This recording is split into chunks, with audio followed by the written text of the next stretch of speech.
Today we're here to replace this white polyvinyl chloride front door. It's as standard as it gets. Measuring 1.40 by 2.20 meters and 1.3 meters high, it's heavy glass, visible here and also glazed at this spot. And I'm not throwing this one away, I'm keeping it to give to a colleague who needs it for his workshop, to separate the workshop from the garage area. So it's going to be an interior door, but he still wants to let the light through, so he's interested in having a side panel. And whether it's glazed, he'll just have, I warned him, the hinges. Well, the hinges will need to be replaced since they're sagging. Even after adjustments, they still sag, so he'll replace them. Also, change either the locking system or just the lock, whichever he prefers. So, I warned him about all those points, but I told him I would take it apart as neatly as possible. So, all we have to do is open up the drywall about up to here. I have the studs, I have my little magnet here, I try to locate it. This door, for now, I like it. You can't see through because I've barricaded everything from the outside. The weather is really starting to get worse. Naturally, as soon as I remove the door, it starts raining. So instead of putting up a tarp that could blow away, I put up extruded polystyrene panels. It's polystyrene, it's super light, it's water resistant, air resistant, and it doesn't rot. They fit together, I use tape, and it's held up by rafters. Now I can work here protected from rain and wind, it's ideal. And open up my drywall, and also, there we go, this part that's in my way. Okay, we open the drywall to see what's behind it.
The drywall and fiberglass insulation goes straight to the dump. We found a lot of mouse droppings in the fiberglass. They really had a field day. It was stuck to the brick. And here, well, it was everywhere. Music. There are still a few left. I vacuumed everything, cleaned everything with bleach, with vinegar, whatever. And on this side, it was the same. I have a third hand support, which makes sense because the goal is to remove the door before disassembling the frame. I open the door against the third hand support, but at least it doesn't tip over against the partition. So I'll definitely have to do some plastering and painting for the framing. But if I can avoid making a hole in the partition, it's even better. The third hand prop. Next, I'll take some X-Space shims. Once I've lifted the door with the GIF Musique line, I slide the shims underneath and set the door back down. Musique, the line is this one from Stanley. So it allows you to lift up to 150 kilograms. So let's pump with your hand or foot. I'll use my foot and film it for you. 150 kilograms. The base is quite wide, quite sturdy. It sits well on the ground, so even with your foot, it won't tip over at all. If you need to make precise adjustments, if you need to lower it, you press here on the little yellow tab and it goes down millimeter by millimeter. And if you need to lower it all the way, there you go. Normally, I should be able to raise and lower it with one hand. I took the opportunity to redo the wiring because the outdoor lighting ran through the same conduit as the remote switch and another switch. I removed the conduit and need to lower the music power supply for the intercom, which will come in around here. And then I took the opportunity to do some plastering along the baseboard. On the ceiling it dries as we remove the door, then we'll apply the finishing plaster. Anyway, we'll have to do some for the framing. I didn't even show you the extruded polystyrene panels with the green tape inside. Yes, because my wife warned me, a little spider is coming in, she said. You're on the couch, so green tape, essential. It sticks well to plaster. At least tonight I won't be on the couch. So the goal is to remove the door. We take off the frame. It's held in place with these little brackets here. I might have some trouble with the floor, but at least I should have removed all the brackets. And by moving it, it should come off. And with my foot, we lift the little door. And once it's off the hinges, we put the extruded polystyrene panels in. I still need to remove a little more. There we go. Now lower it back down. Done. Gently. And there you go. He's truly saving my life today. And now, with the extruded polystyrene panels, I can slide it very easily.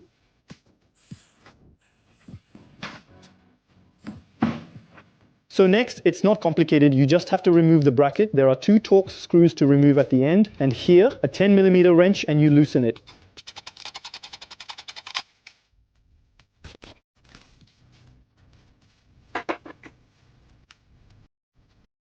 It held up well, but that's not possible for me. For anchors in brick, we'll use chemical anchoring. It holds much better.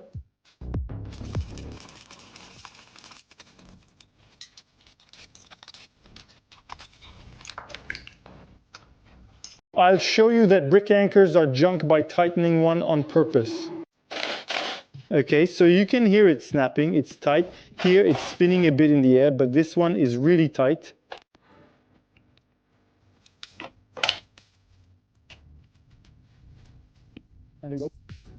Those are the anchors. Brick and cinder block are a nightmare. They only hold about half the time.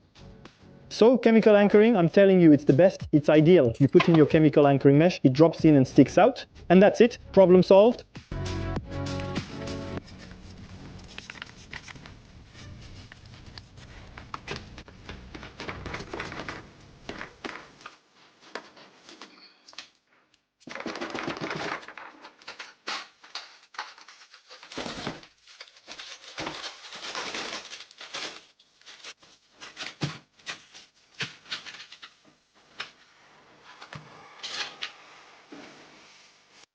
So for now, this little frame is holding between the facade work and the steps around the edge. So it's supported on the single coat and against the summer, 3rd layer of extruded polystyrene. It's tight, it won't fall, and it allows me to check if it's properly positioned. Of course, I put a level up there, we're good, and one here. I could check the plumb the other way, but it won't hold because the aluminum isn't magnetic. But I checked, we're good, and at the threshold, it's perfect. I also checked the squareness. I put small shims on both sides. Those are essential. If you're used to installing windows, doors, you know what I mean, those kinds of small shims. The color indicates thickness, which can be a lifesaver. So I had everything set up, of course, with the tread lift, and now we're pretty good. I need to replace all the tiles in the house, so I'll keep the threshold simple and not complicate things. I'm installing a brushed aluminum threshold bar for 3 tiles.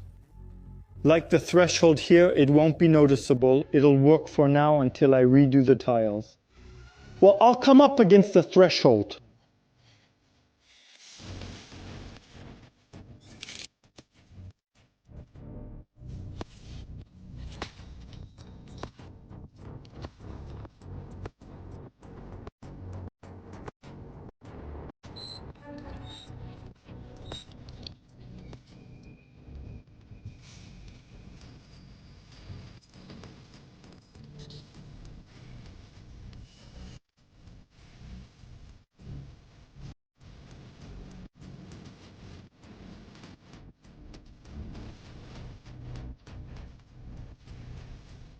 If we're installing a door, let's redo the threshold and make it perfect. I wanted a time lapse, link is in the description.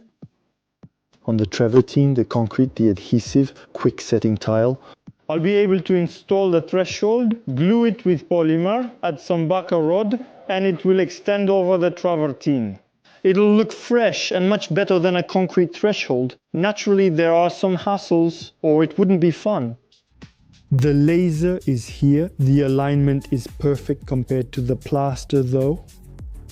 In the corner here, we're not bad, but over there, we're a centimeter lower. So now I understand why, no matter how much I adjusted the door, the crosspiece, in my opinion, wasn't square. There's no other way.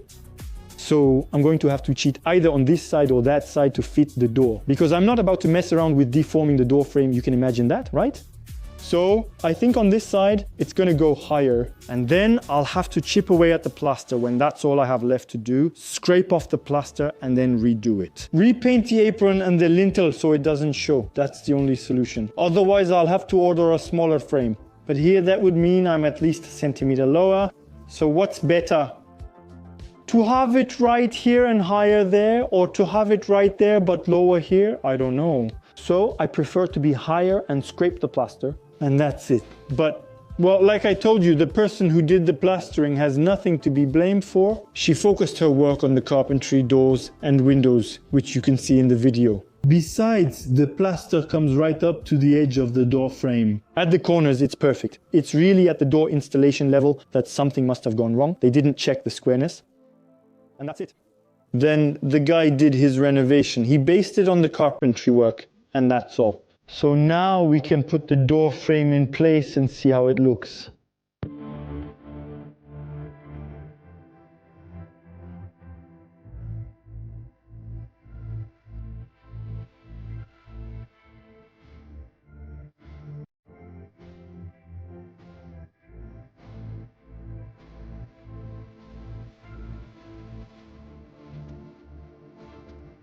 All right, several things. The door frame is ready to be installed. Now that the threshold is finished, it's all nice and new. We put it on the threshold and it will press against the masonry. That includes both the brick and the protruding plaster. We'll use glue for the plaster and compressible tape for the brick. Compressible tape is simply foam that expands to seal against water and air. So there are different thicknesses of compressible tape. You look at the largest gap you need to fill and you choose the compressible tape accordingly. For the coating, we'll use Repson FT101 FlexTech polymer glue, not just any glue. Stone color, I'm working with it, and this glue is ideal for this installation because it both glues and seals. So we'll then be able to redo our seal around the edge between the plaster and of course the door frame. Once it's fixed with the chemical anchor brackets, we'll have a small seal to make and we'll use the same glue. But for now, to ensure in addition to the compressible tape, a watertight and airtight seal at the level of the plaster and the floor. This glue is ideal, and once it's glued for good. You can apply it to damp surfaces and paint over it in any condition. It's ideal. Repson FlexTech Polymer FT101, link in the description. You can't go wrong with it. And to ensure the door frame stays in place while we, of course, make the brackets with chemical anchoring, we're going to use this type of clamp. So here, make sure the pads are perfectly clean, especially on the door frame, since the masonry isn't really a big deal. But if you used it for welding or masonry that has small debris on it, if you tighten the door frame, you'll scratch it and then it's done for. To fix that, you'll have to repaint the door frame and it will show. So you clean the pads thoroughly, and if you have any doubts, you put several layers of masking tape, or why not, on the woodwork. And ideally, you use the felt pads that you put under chair legs. You stick a felt pad on and then you're all set. Okay, so you won't damage your door frame. But basically, it's going to go like this, okay? And you just press it against the door frame, that's all. Okay, so you clean, glue, polymer, compress, and press it on.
In summer, a third hand really saves me since I couldn't use a clamp. I had an idea for the front. Place a beam against it, screw a board back on, and use a clamp again. Here to tighten, but it's not ideal. I really prefer to tighten against the masonry in the summer. Our third support was attached to the opposite wall with a board to protect the drywall. The same was done at floor level with another support. It's pressed firmly against the masonry and the glue has overflowed. I slipped, I need to remove the masking tape, but in the meantime, we'll put the brackets in place, which look like this. We have a small plastic part that slides, which will go against the profile to prevent thermal bridging. We'll slide the small screws into the profile. After that, they can't be removed. And of course, the right nut. And against the brick, the chemical anchoring, the multi-heat one with the mesh. Honestly, it's not going to fly away because plastic anchors in brick aren't great. So we're going to put 5 on this side. I'll film this side because the other part is going to be very complicated to film.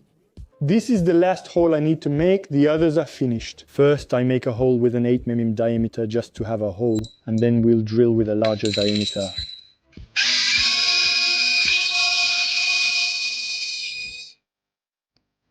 So we change the drill bit. There we go.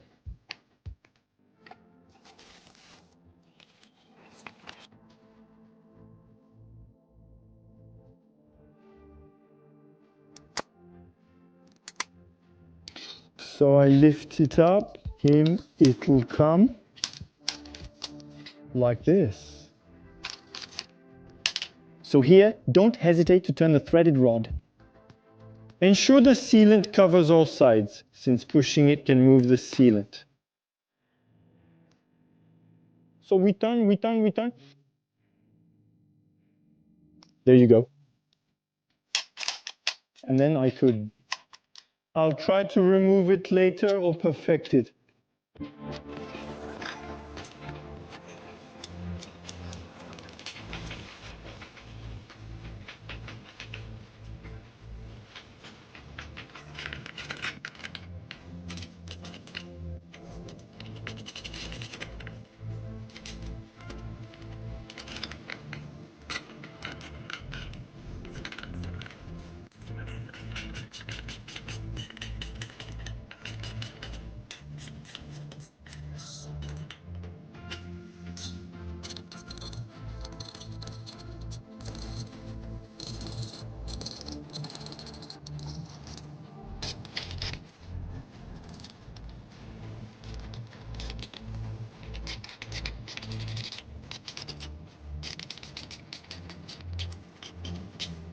Well, I'm still nice because I put the handles back on each side.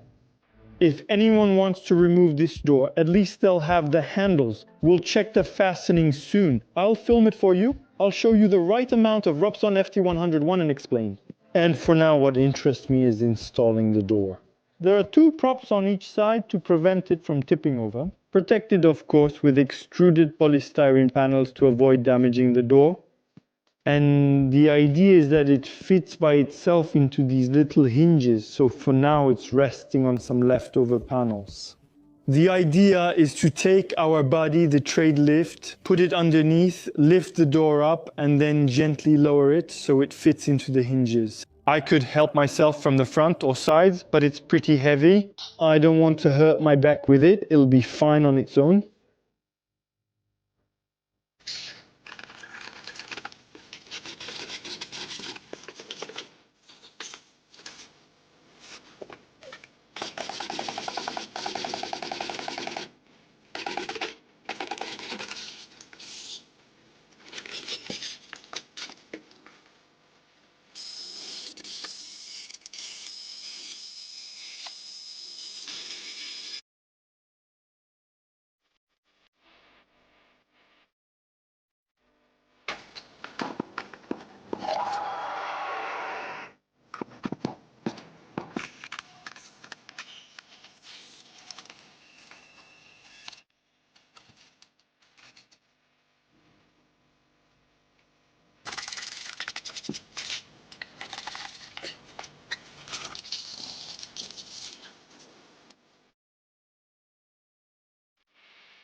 the frame, the door, everything is in place, everything is set, knowing that the door comes pre-adjusted and everything is already mounted on it. I just added the handle, but everything else, the escutcheons, the lock, everything is already mounted on it. So the adjustment happens here. We just remove the cover and we have access to the 3D hinges, height, depth, and width with a key. Alan, you adjust it however you want, and once it's set, well, the door opens and closes. All by itself, it's perfect. So, of course, you open it either with the key or with the handle. And with just your fingertips, there you go, it closes and it doesn't rub against the floor at all. Anyway, I've set it up for the carpet now, I'll show you. There's a little brush, you can see it underneath, so the travertine threshold, the outside. I'll film that in a bit, but now yes, I've set it up, here we go. For the rug, and what about this kind of rug? Ideally, you should embed them in the floor, cut and remove the tiles, add a finishing strip and pour leveling compound. Lay the rug and it won't move. Otherwise, use double-sided tape, as this type tends to slip. So with the rug, the door, you can feel it rub a little with the broom, but it closes. Very good. There you go. And then to close it, I'll show you how it looks.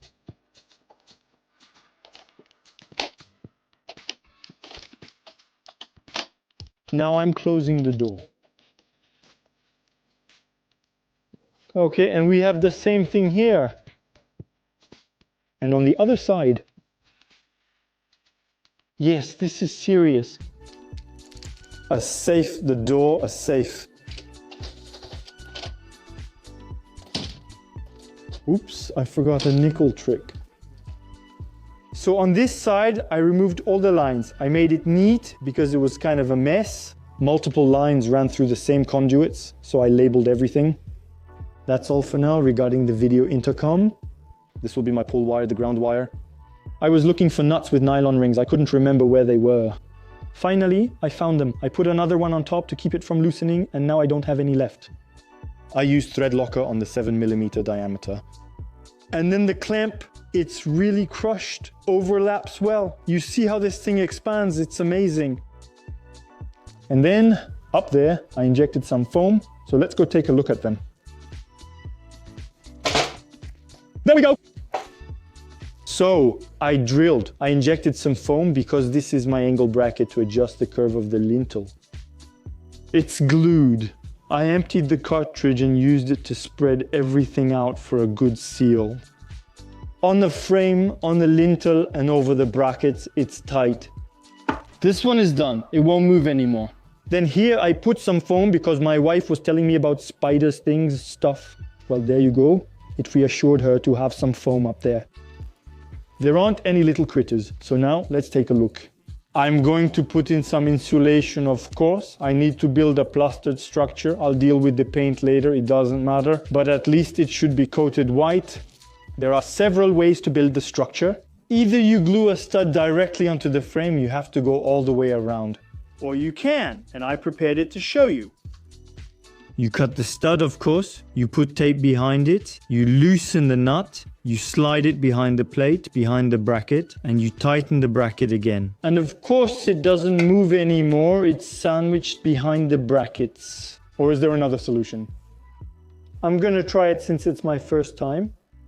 I'm going to screw directly with self-drilling screws, the hangers, and then the furring channel, which I'll fit directly. You see what I mean? Hanger, furring channel, click, click. I'll go all the way around, then it'll be perfect. If you have other solutions, I'm open.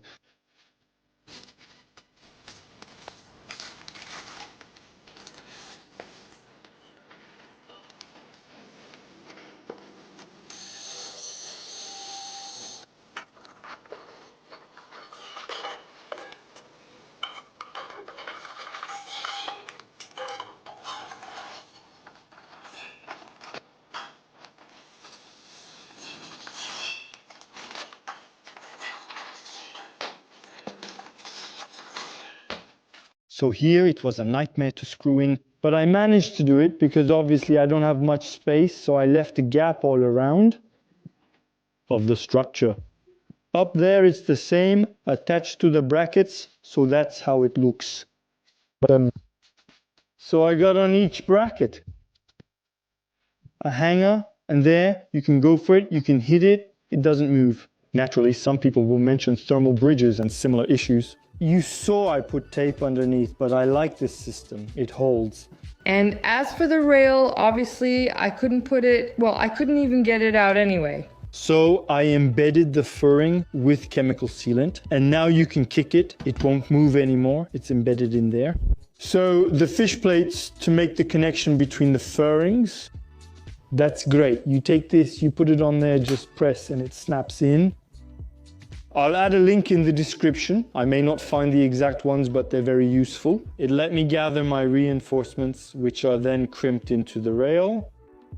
There you go. It's simple. Now I can screw in my plasterboards. I've marked everything on the ceiling for my small cutouts. The idea is to frame the door entirely, not cut the board here as it could crack over time. You really have to come and frame the door.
All right, for this door, it's done, it's fully installed, it's adjusted, and all the finishing touches are done. I was too lazy to replace 4 tiles in the small strip where one was missing. Anyway, the tiles need to be redone. I installed the baseboards, the joints are done, but that also needs to be redone. So let's just say it'll do just fine for now. The partition that's right there, it needs to be opened up to make the other side bigger. Right now it's just clean white plaster, only painting remains. I'll handle that later since I also need to redo and modify the closet, so there will be more plastering and painting. Honestly, the main thing is it's white and clean. That's all I need. The video intercom switches and outlets are installed, so most finishing work is done. After removing the drywall and old door with its frame, install the new frame. You need to be very precise here. We check plumb lines, levels and lighting from all angles and redo the threshold if needed. After installing the frame, fitting the door and making small adjustments, you're done. More time is needed afterward. With drywall plaster, putting back the outlets, the switches, the video intercom. Since you've removed the drywall, use this chance to run an electrical line for an outdoor outlet. With the brick or cinder block exposed, take advantage and run a water line for an outdoor faucet. Why not? You have to think about it. It can always come in handy, okay? So once you've opened everything up, think ahead. What are we missing outside? What are we missing inside? It could be a network cable, more outlets, or switches. We consider everything. The door is done. I'm very happy with the JASP 501 model, as I mentioned. So, we've covered everything for this video. We'll see each other in the next video very soon. In the meantime, take care and see you very soon.